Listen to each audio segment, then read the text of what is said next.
are we on YouTube or Facebook? Okay. YouTube. See if you're on. And they can hear us. Not yet. Not yet. I don't know. Oh yeah. I don't know. I see us on there. Is that I don't. Well, it's a different stream. Watch, ready? I'm going to share it right now. Oh. So it's Okay. a different. Will you put it in? If I give you the stream location, will you put it in the chat, please? Yep. Hold on. I hear. Does anybody hear me? Who knows? But hey, maybe you have nothing to say. You ever think of that? I have so much to say. This is episode 6. It shows as episode 6 because I actually had to use the old stream. Hey, I have sound. But Mr. Jim Wampler cannot spell my name. He has given me an extra T and cost me an E. All right, let's see if I got the correct address here. And YouTube. Oh no, I'm echoing. Okay, hold on. Hello.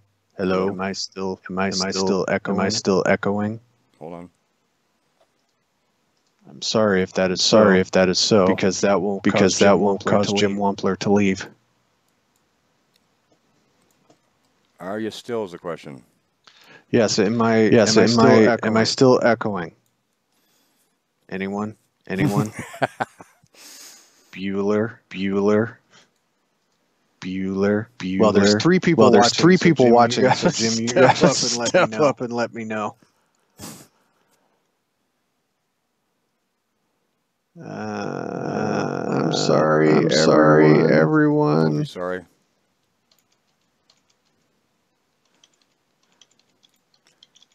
I tried to be a good sidekick. You tried. I know you did.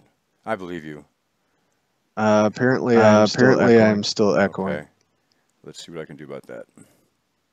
I don't feel like I'm echoing. Hold on.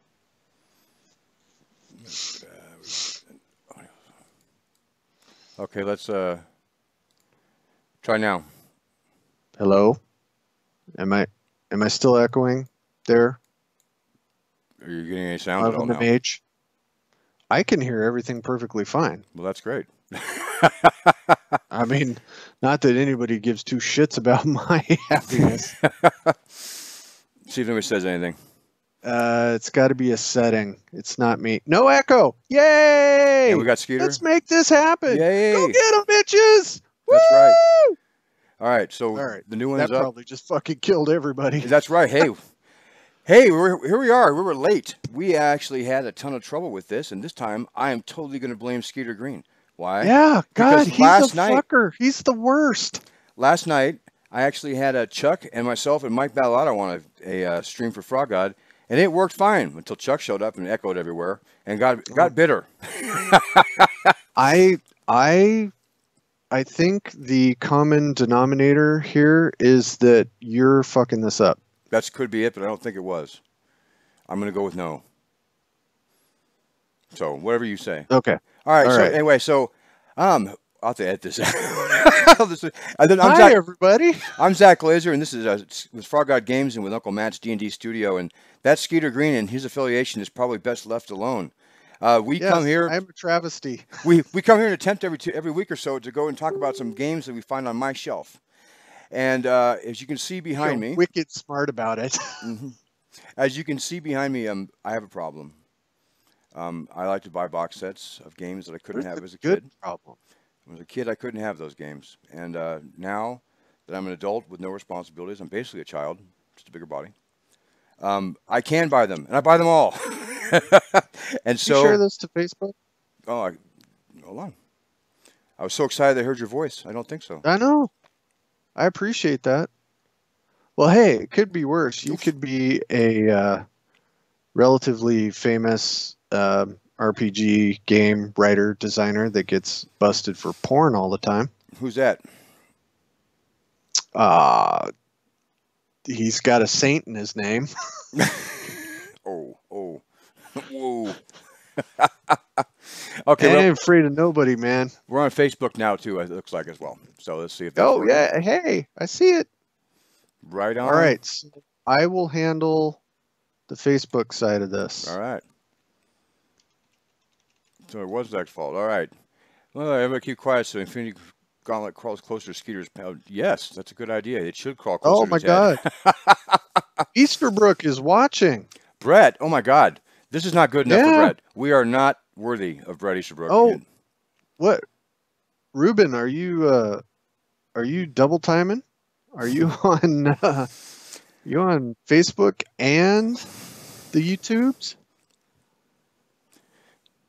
So, Great. all right. So anyway, we broadcast on Facebook on my stream. We broadcast on Matt Finch's Uncle Matt's D&D Studio stream. And what do we say about Uncle Matt's D&D Studio, Skeeter Green? Since we're pirating it. We say, please stop by and support Uncle Matt's RPG Studio. And if you would like to take a look at his Patreon page, it would be fantastic if somebody who is a linguist would tell me how to pronounce that fucking word. Is it Patreon? Is it patron? Is it patron? I am extremely phonetic, so I will just sound out all the letters like a 5-year-old kid. But anyway, if you have some extra coffee money, please think about donating. If you do it this month, which we only have a couple of days left, you can get a fancy comic book. That is actually very cool. The Tomb of the Iron God. It's actually an adventure. It's honestly, Yes, it's well done. It's worth the money. And he puts lots and lots of hours to try to actually give you entertainment on YouTube. Which at first I thought he was just trying to become more famous in his mind, but he actually does care about making something that's interesting for something he'd want to watch. And apparently, that's a guy playing with miniatures on camera, but also interviewing some of the best people in RPGs, and it's interesting stuff. He lets us, though, because he has a serious channel that does serious things. He lets us do unserious things on this channel. Oh, yeah. This show. So, like I said, I got the box set. Skeeter's got the brain. And it's a Swiss cheese mess of a brain, but that's true. All right, I say some funny shit every once in a while. Some preliminary questions for you, Skeeter. How far? Yes, sir. How smart do you feel? I feel very far. Very far. I feel very smart today. Good, because one of these things is to involve testing your knowledge. Oh boy. You're going to ruin this, aren't you? I'm not going to ruin this at all. Okay, Skeeter, roll me a dice. What kind of dice are we going to roll? I am going to use the traditional 12-sided dice that never gets used in role-playing. But as some smartasses pointed out last week, that the longsword used against large creatures does actually use a D20. Or a D12, I mean. Well, there you go. So, anyway. There's a smartass in every audience. Oh, God, in this audience, it's all smartasses. That will be the middle, please. The middle. Well, all right. The middle, box number 2. Or if you're doing a non-Euclidean change, Twilight 2000. Twilight 2000, Game Designers Workshop. Actually, quite a popular game. Never played. Really? This seems like right up your alley. What do I remember? Don't be looking at my alley. No, I don't want to look at your alley. No one does. Everybody's seen it. No one wants to go. Anyway, so Twilight 2000. I'm not as familiar with it as I am with the Traveler 2300, because I played quite a bit of that and I really liked it. I think it's the same universe. It has the same kind of we had like a nuclear war. Everybody kind of like had to recover. In 2300, there's like man's doing better with himself. Well, that's not true in 2000. They're not doing well at all. Man's doing actually very poorly. So, do you remember the premise? It looks like a very post-apocalyptic situation going on there. Yeah, except that... Why is everything check out the hair. Post-apocalyptic? Look at the hair. That's not post-apocalyptic hair. I may need to borrow that book. You might. For unusual purposes. Yeah, hold on. I'm going to turn this off so we can see it more. All right. Yeah, there we go. Yeah. So, 12,000. It comes in the box. Actually, a nice box. I'm pretty sure I bought this one from Bad Mike back before he started ripping people off. The contents of said box. Don't speak badly about Mike. That's kind of my job. Okay. It's my thing. That's fine. As long as it's somebody's thing. Contents of this box from this piece of paper. A play manual. Referee's manual. Player's chart. referees chart, equipment list, because God knows you need that. Price list. I don't think that's a bad idea. No, I think having a contents sheet. No, I actually think that's a great idea for people like me. The secondary market's where you need that. Well, what would be great is this guy a couple of years ago put out a box set called Whisper and Venom. Oh, God. That has about 8,000 pieces to it. It might. So that could very well be useful. Although I don't know that it would fit in the box. That might have been what pushed it over the edge. No, Could be. Part of the problem with modern box sets is that you will get different markets will want different things in them. So you have exclusive. I'm not talking in role-playing games, but like say Walmart or a place like that. They'll want some reason you should buy it at Walmart, not at Sears or wherever. And so you can't make a standardized sheet that easily. And honestly, that's a kind of a trouble that who might go through that trouble except for me. But all right, so then you got a beginning adventure that I can never pronounce. The Escape from Kalitz looks like, and then there's the handout, adventure handout for same, intelligence briefing, and campaign map, record sheets, and dice. Well, the first thing I know is missing is there are no dice. Well, yeah, then that means you probably got it from Mike because he's a notorious. I bet he has those dice. Dice thief. All right, so let's see here. So this is obviously the character record sheets. I'm trying to determine if these are real or they were created at the Xerox place. Look real. So you got basic attributes like the edge has some yellowing, so that would yeah kind of mean they're a little bit older. If I was going to go on this one, Skeeter Green, I would go ahead and say you go okay in strength. Your agility can be when scared pretty good. Your education, I'm not so sure. I'm not sure that one. I have okay, so since they have delineated it, my intelligence would be pretty good. My education's for shit. I graduated high school because I learned a lot of stuff from TV. That's actually sad and impressive. Hey, I enjoyed TV. I did not enjoy high school. I don't think anybody... What I could have been had I only paid attention. And what I married a teacher. What more could you possibly have learned, Skeeter? What would school have taught you didn't know now? I don't think anything. Would it have taught you about how to do vehicle record sheet stuff? Would you understand? It would have taught me basic economics, probably how to write the English language. All unnecessary in our line of work, Skeeter. Yeah, I mean, not like I have not edited and written half a dozen to a dozen books. So, oh, and on that note, thank you, Jeff Harkness, for putting up with my what can only be sub-English language. Jeff Harkness actually deserves a tribute from all of us. He's a hero. He does. He's never going to watch this, so we can actually say something nice. We have no danger of him finding out. I could totally talk shit about it. All right. But I'm not going to because he doesn't deserve it. One of the things I love most about games based in the modern times are the maps. You know that you're going to get a map that's accurate. Most of the time. That is actually way more useful than a lot of the, what was it, 90s and 2000s maps, mostly of the Forgotten Realms that were strictly art pieces. Yeah, no, this is actually... And not that I'm shitting on those maps. They were used for a completely different purpose. But this is like, got information on it. So do you know where we're at? Can you see that? We're in Poland. That's right. You're making me sick. That's all. I didn't know that. I actually looked up at the top. I could read. I'm wearing my glasses today, so I could read that it said Poland. I've actually been to these places, and actually they're quite nice. Though they weren't nice in the 1945, and they weren't nice when this game was going on. See, Warsaw apparently had a pact. That's what I heard. And you the Warsaw Pact? Oh yeah, that one. Yeah. And there you go. Yeah, they had a pact, and the pact basically was their death pact. No. Anyway, so I believe the premise was World War III like started, and then they ran out of weapons, launched some nukes, but then everybody was kind of stuck. There was like no gas and no way to get home. So you're all kind of in Europe wandering around like murder hobos, because I guess that you were, really. That is the go-to game concept. Well, that's correct. So we have... I'm terrified by all of these games that would be our actual world history. Yeah, means the world has gone to shit. But they were future games when we got them. Yeah. Yeah. So anyway, so this is the handout for the adventure. It tells you that the death of a division. The United States 5th Infantry Division, mechanized, jumped off on its raid on June 19th from Chojnice to Shirkow, I'm going to guess, in a converging drive on the Polish is the greatest. It makes actually, this is the hardest thing in the world to pronounce, but I'm going to try this one more time. The contact was made in the 2nd Polish Legion in Czechoslovakia, yeah, near the city of Beyonce. Nah, forget it. Anyway. The city of Beyonce? No, almost. It's right. All right. Hold on. Someone will type it in the chat and tell us they pronounced it right. I'm sure of it. Right. Oh, there we are. There it is.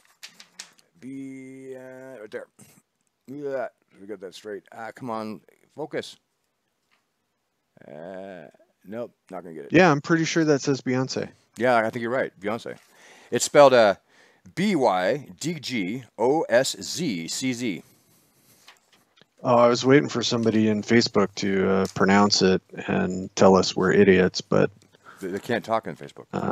oh no, I have to go back over to YouTube, where Chuck would be fulfilling that role. That's okay. I got a story about Chuck today, and it's awesome that he's here. All right, so then we have the beginning adventure itself. It's pretty simple, black and white. That's a pretty good black and white drawing. Yeah, I'm wondering. This is pre-Photoshop. I'm thinking, so that's actually drawn. Yeah. Nowadays, you could do tricks. I've learned some of these tricks. I won't go over them because I don't want to share any of these tricks with people who might, steal them from me. But it involves taking photos and doing stuff to them. Anyway, so there's that, and there's a good hair. See? I like that hair. Yeah, I tell you what, for a war hair, it's not bad. War hair. And we got the referees charts, which I actually like the fact with box sets is that you get things like the charts and stuff separate, so you can not flip all the time. Like Rapid It's Athic, very helpful. We sold Rapid Athic because it has 200 and some pages of appendix.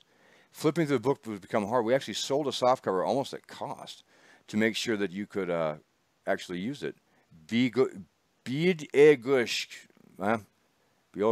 Yeah, I'm not trusting either one of those. You sound like the Swedish chef. You know what?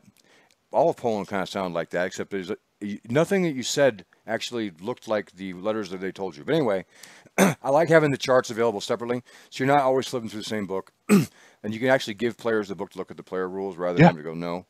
But on this chart, we've got fancy stuff like, travel.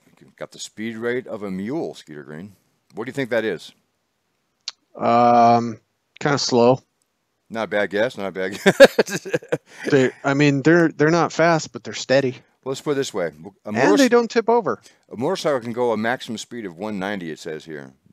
The mule is the same speed as a man. So. Yeah. Yeah. Well, not much. And I have a limp, so.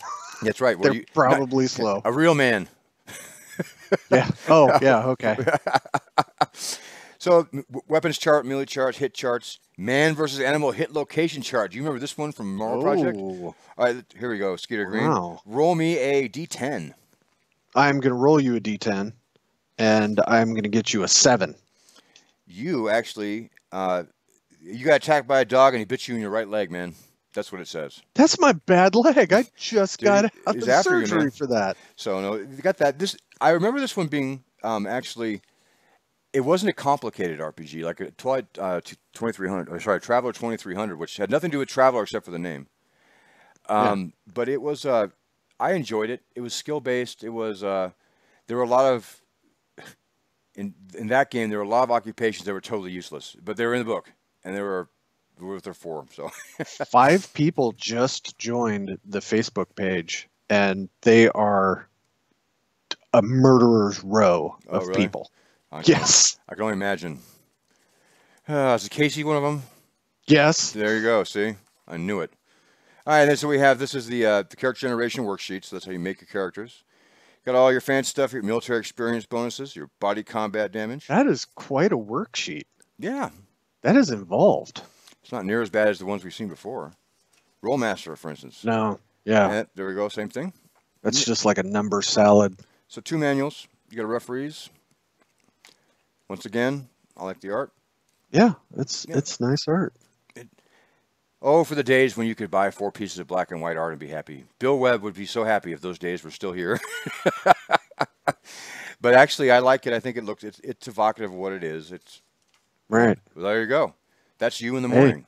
Mushroom cloud. Yeah. Yeah. Yeah. Don't talk to me in the morning. No, It's very simple. Hell no. James Spahn, I'm actually going to quote him so we can get a strike about how bad language. James Spahn says, Rollmaster or Mech Warrior 3rd Edition. It took for fucking ever to make a character. No kidding. You're right. Yeah. So, yeah. Yeah. All right. And then more tanks, more guns. So it actually, I guess the scenario is about northern Poland, southwest Poland. I know I don't have these here, but one of the things I thought was interesting is that they had a big campaign based around called The Last Submarine. So there's a submarine that was in Europe, and you were able to like grab it and take it so you could like travel with it with power. And they also had one where you had to there was only so many slots left on a ship to get home, so you had to go and fight your way to get on the last troop ship home. That sounds like the Hunger Games, man. Anyway, it sounds like Starship Troopers. or that. And there's the play manual. Same kind of art. Or pretty much any tense mass combat situation. Check out her. She's got. Hey, a machine gun I there. like her with that gun. I think That's cool. Are those gold bars right there? I think next to it. I think they are. Probably. You know what? I hate to say this, my wife's watching, but that's pretty hot. Machine gun and bars. So. Well, it's going to be great for the rest of us when she comes into that room and stabs you. That's going to make for good ratings. Dude, it will make for the last ratings. It's like a finale. It'll happen. No, because I can get another Zach. That's probably easy. That is a lie. There is no one who will replace you ever. That's not true. Trust me. That is absolutely all right, true. So we got all just. They have RPGs. They have other kinds of explosives. I thought that the problem with most games, in my opinion, that are from this era, not the era that was made, but the era it covers, is an RPG can ruin your day, not the role-playing game. Oh yeah, yeah. I'm really surprised somebody hasn't put out a RPG that is basically word for word what the United States is going through right now. Yeah. Some kind of media warfare. I actually want to watch. I just want 2018. I don't want to watch that now. It's on now. Anyway, so yeah, I know. That's why I never played these games. It's like, fuck, I don't want to do that. They're shitty enough as it is. And that's the truth. And we have a copy of the Challenge magazine subscription. Please buy this, they say. The Free City of Krakow. Here's some of the new other ones. The Pirates of the Vilnius. Free City of Krakow? Krakow. Is that down south? Krakow. Wow, look at you. Yeah, I got super... Going Home was the one I was right talking there. about. Going Home was the one about the ship. They had only so many seats and you had to get there. And finally, fancy back of the box. And this is why I remember this game, is because it's one of those ones that was my almost list. I had $18 and I was at the mall. Right? So close. So close. And then when I had the money, I had to go decide between this one and Traveler 2300. And my heart told me I just needed aliens. And so I did. So overall, I think it's a cool system. I'm surprised. They had a second edition. I don't see it very often. It doesn't get played much anymore. I've seen a couple games at conventions. I think. I've seen this at conventions quite a bit. I think when the time it came out, it had a long life for what it was. It had a long product life, and I think it was actually quite popular. And then the Cold War ended, and all these games became moot. Because we're living it. That's right. So, okay, no, first of all, people can't ask my wife for my stuff. She has to offer it first, and even then you can't have it. Damn audience. Right. All right, roll me a dice, Skeeter Green. 1 or 2. All right, I will now roll the 20-sided dice, and we're going to go back to high-low. That would be low. Low? Okay. So low. This is the box that Ruben Pop wanted to buy for my wife. He can't have it. All right, then go back. Oh, wow. That is a sick burn. I thought so. All right. 'Cause I was gonna chastise you for we did that one last week. This is the game that Chuck Wright is terrible at. Really? We played that at Thanksgiving, and he lost to me, and I'm bad. Really? Yeah. That surprises me a lot. Yep. So, I know it is surprising, and he has no thing. He can sit there and type all he wants, but it won't help him. Oh, well. So that's AD&D 2nd edition trivia. Now, this is not really an RPG, but it's RPG adjacent. I think anytime you have that on the front, I think that pretty much counts as a... It is a box. It is a set. It is therefore a box set. And we're going to go ahead and You're going to love this. You could answer some questions. All right. All right. So it's pretty straightforward. You got a trivia game. You got the. There we go. This is probably TSR had only a couple games that had this few of the rules. One of them was All My Children, and then there's. This I am offended of the objectification of that actor on the cover of the book. Which one? This one? Yeah, whatever. The half naked person. I don't know what you're talking about, Skeeter Green. I didn't see any nudity there. I was being a. I was being one of those people. All right, so this was designed by Richard Borg. Paul LaFontaine was the development, but I don't recognize anybody here. Clyde Caldwell, I recognize. Yeah. Jeff Easley. Fred Fields. Eric Olson. You know, one of these days, that Easley character, he's really going to make it. Yeah. One of these days, he'll be famous for drawing dragons. I just know it. If he keeps at it. Yeah. He needs to practice more. This doing an entire drawing in like 20 minutes, that's no good. That'll never catch on. All right, so they have the basic rules that don't really matter that much, but there is. All right. You got the cards. Now, some of this art, I think, has been reused. I think. I don't recognize any of that. You don't recognize that? Yes, I do. All I was being a smartass. You were being a smartass, but that's okay. All of that is super famous. Yeah, maybe it is. I've never seen it. No. See, when I start getting super old, I'm going to get a tattoo on my forehead like that wizard. Yeah, you should, dude. Yeah, why not? Or you could get an outfit like this. I don't think I can pull that off. No, I think you pull it off. I don't think it would be a good idea. Any other priest cards? I mean, the art's actually seen that one. Yeah. Good stuff. All of that art is fantastic. That one I remember from a video game, but I'm sure it was from a module first. So anyway, there are those, and then we have these fancy. I'm going to call them pogs. Right? Sure. Why wouldn't you? Yeah. Oh, dead. Yeah. All right. So, you know, Frog God makes something like this now, but they're a pain. Ask Chuck. And then there's those and the death cards. We have the cards though. And this is where it really matters, Skeeter Green, because they come in levels. You have level 1 all the way to level 5. All right. And so, what level are you, Skeeter? What's the audience say? What level do you think you are? I am a torchbearer at best. Yeah. We're gonna go with level 2 just because you can't be that bad. All right. Let's see what we got. Show me what you got. Show me what you got. All right. How quickly do characters heal hit points naturally, Skeeter? 1 hit point per day. Well, I'll be damned. 1 day of rest. That's right. One per day of rest and 3 per day of bed rest. Yeah. Yep. All right. Up a level you go. All right. Let's see here. I don't know if you see the card. What's the purpose of various extension spells? It increases the duration of a cast spell. All right. You are a level 3 guy now. You're already better than Chuck Wright was, dude. All right. What's the biggest advantage of improved invisibility over invisibility? You can attack and you don't lose your invisibility. Boom. What's the page reference for it? It tells you on there what the page reference of the rules are. Just in case you didn't know. Yeah. No, I didn't know that. All right, then you moved up again. Wow. I used to use that spell all the time. Yeah. All right. For that very purpose. All right, this is a little tougher. All right. How many pouches does a girdle of many pouches have?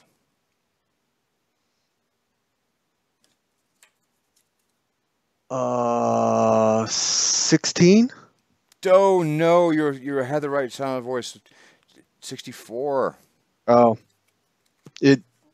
It's a multiple of 8, so yeah. Well, this is, we'll go ahead and this will offset it if you actually get this one right. This is level 5.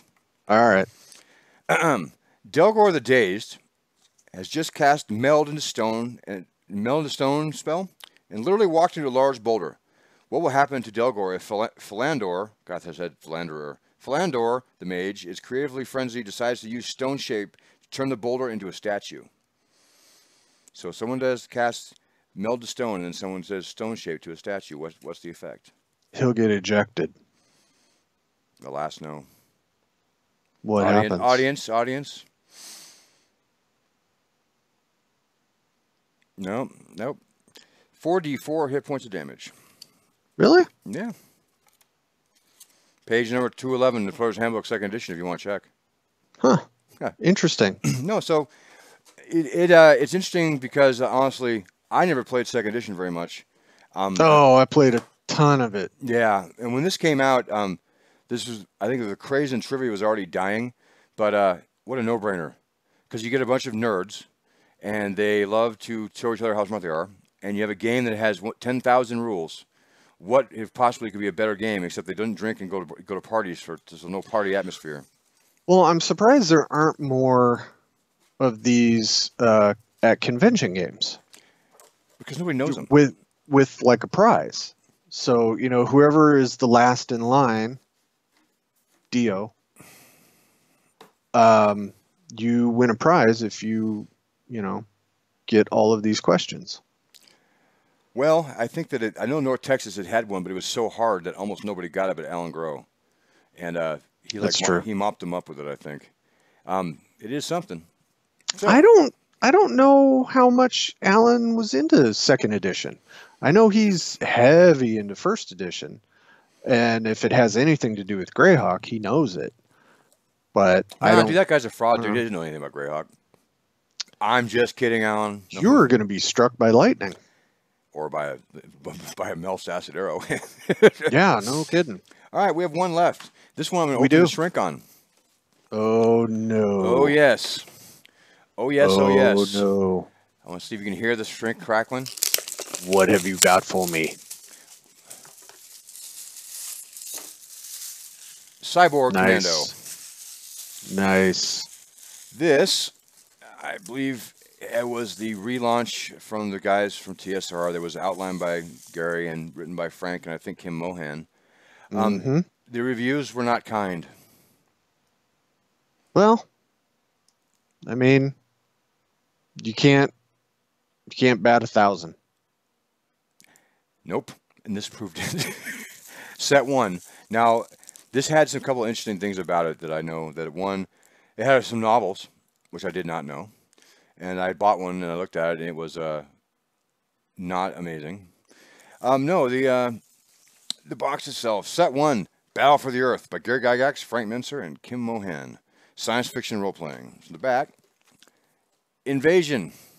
So you have it says the year is 2035. Earth attacked by aliens, xenobugs, who have selected our planet as the next addition to their galactic empire. Our only hope is with the Cyborg Commando Force. Super soldiers who are part of and part man, part machine. Apparently all lame because it's,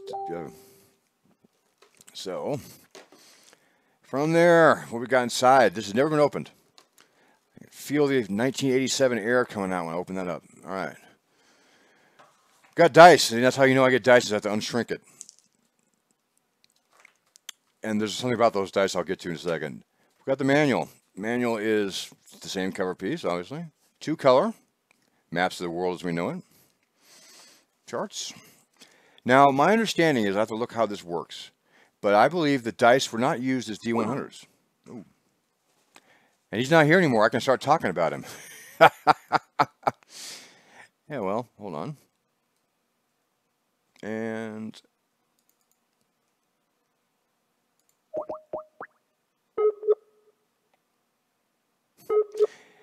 the best part I can do all things like this.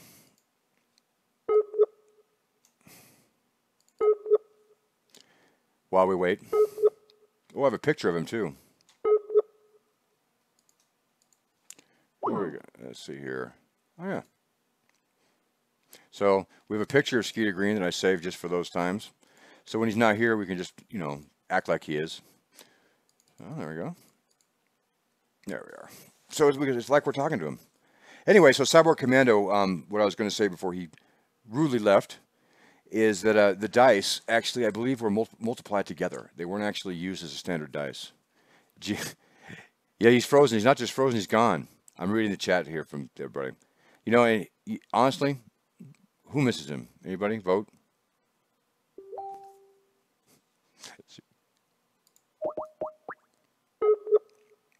I just dialed him back to see if he's there.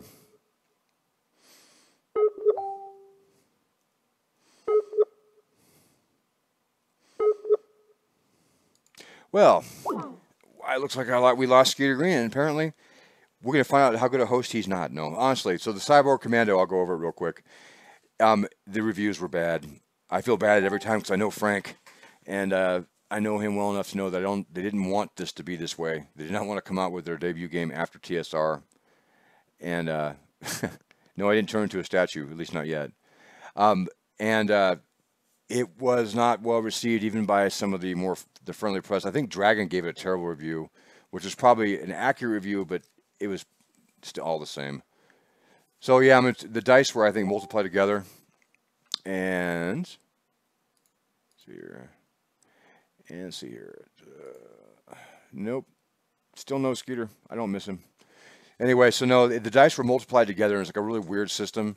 Came with the GM Adventure Notes and the game itself. And I know that it was an odd world because they had I think they planned 5 novels and had 2.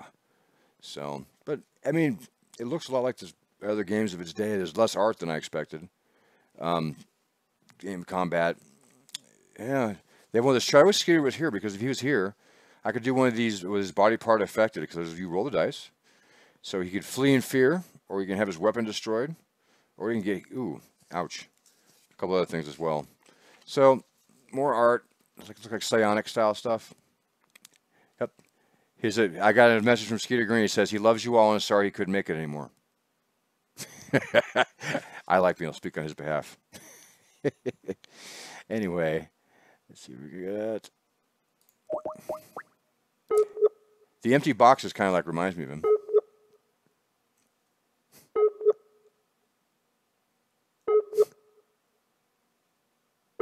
No, broken rules. Jim Wampler just said broken rules, and I think that's correct. I think there's some kind of weird ones, and that basically let me just switch all this here. They weren't play tested well enough, and it was written to a universe that wasn't quite there. So, all right. Turn that off and turn on. And there's me. Oh my God. There. That's much better. Oh, I could make fun of this all day. He's not even here to defend himself. So, here, let's move this. And there we go. On a live stream, no less. So, I want to thank everybody for coming. Sorry about the technical difficulty in the beginning. I'm not sure whether or not I'm sorry I lost Skeeter Green on the air, but it was a good time. We had a lot more of you viewing than I expected considering the trouble that we had. But make sure you, on Uncle Matt's D&D studio or RPG studio, make sure you go ahead and subscribe to the YouTube channel, hit the notify me button, head to his Patreon, and just if you throw him a dollar, you're on the list. He does some cool videos that are interesting about how-tos on some game creation stuff. They're starting a whole thing with the Jordan campaign of his. They're going to use patrons are going to be able to be part of the world creating. And you kind of see what it's like behind the scenes to do a product that is not just for a table or for a group of people or for convention play, but actually be published. And it's this doesn't sound like a hard sell, but it's less fascinating than you think, but it's a lot more interesting in terms of process than I imagined before I did it. So, and it's my day almost every day, but if you haven't ever seen or tried that, it's really worth it. And Matt's a really interesting guy who mostly has good things to say. But other than that, my angry friend Skeeter and I, we both can say goodbye and thanks very much. And we'll be in touch. Hopefully talk to you next week, same time. Bye.